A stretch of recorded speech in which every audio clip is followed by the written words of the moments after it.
Welcome back to This Day in Scottish History. I'm your host, Colin MacDonald.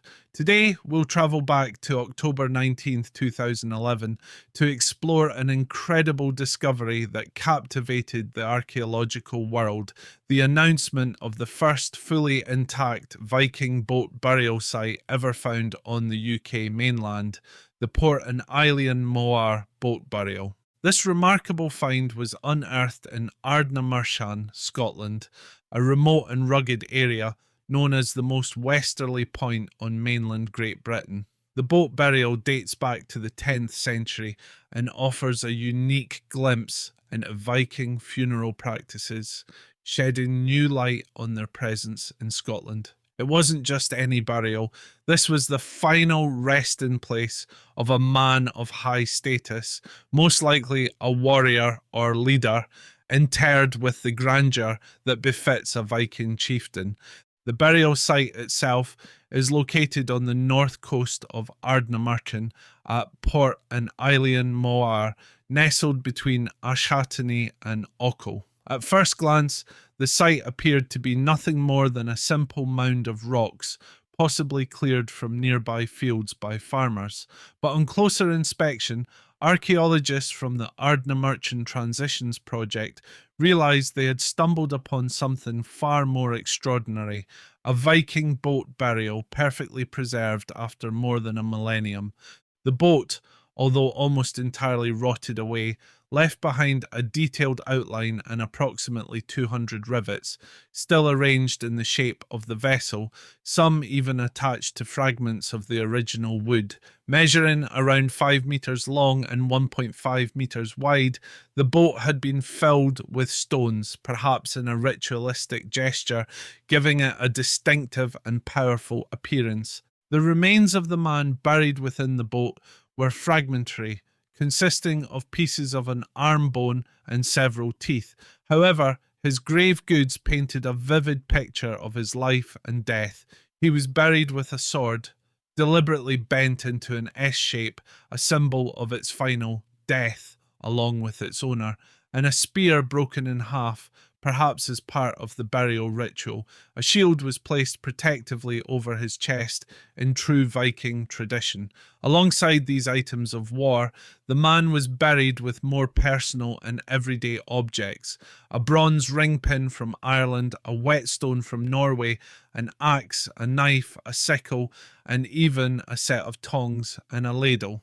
This discovery was not only remarkable for its completeness, but also for the insights it provided into Viking society and their burial customs. The presence of both domestic items and symbols of warfare sparked debate among archaeologists.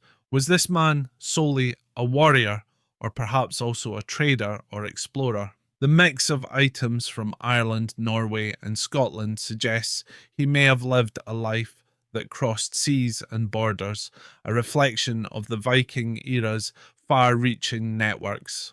One fascinating aspect of the find was the use of isotopic dating techniques on the man's teeth.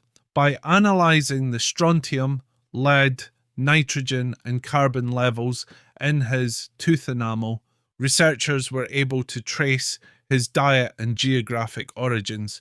It appears that he had a terrestrial diet until around the age of 15, after which there was a notable shift towards marine-based foods, indicating that he likely spent his youth in an area near the coast. The research suggested possible origins in Eastern Ireland, northeastern Scotland, or Scandinavia, an intriguing link to the far-reaching Viking world. The discovery was announced by the Ardnamurchan Transitions project, a collaborative effort involving the universities of Manchester and Leicester, as well as CFA Archaeology and Archaeology Scotland. For years, these archaeologists had been studying the Ardnamurchan Peninsula, uncovering relics from different periods of its rich history, from Neolithic cairns to Iron Age forts. But the Viking boat burial was, without a doubt, their most significant find.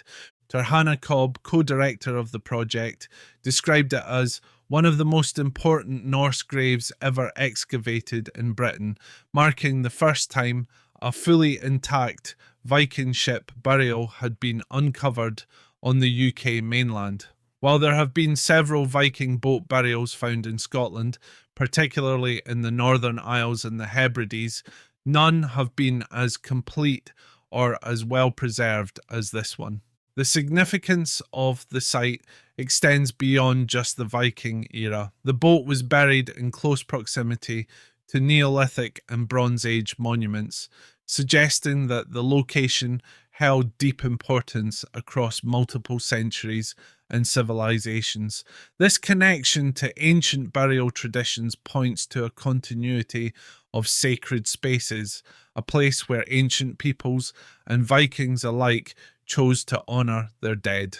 After the artifacts were excavated and analysed, they were expected to be claimed by the Crown as treasure, making them eligible to be displayed in museums. Some of the items have already been exhibited at the British Museum as part of their 2014 Vikings Life and Legend exhibition, giving the public a chance to view these extraordinary relics from a long-lost era. The discovery of the Port and Eilean Mhòir boat burial has opened up new avenues of research into the Viking presence in Scotland, adding another layer to the rich tapestry of the country's history. Thank you for joining us on this journey through one of the most exciting archaeological finds in recent Scottish history. Tune in tomorrow for another episode of This Day in Scottish History. I'm Colin MacDonald. Haste ye back.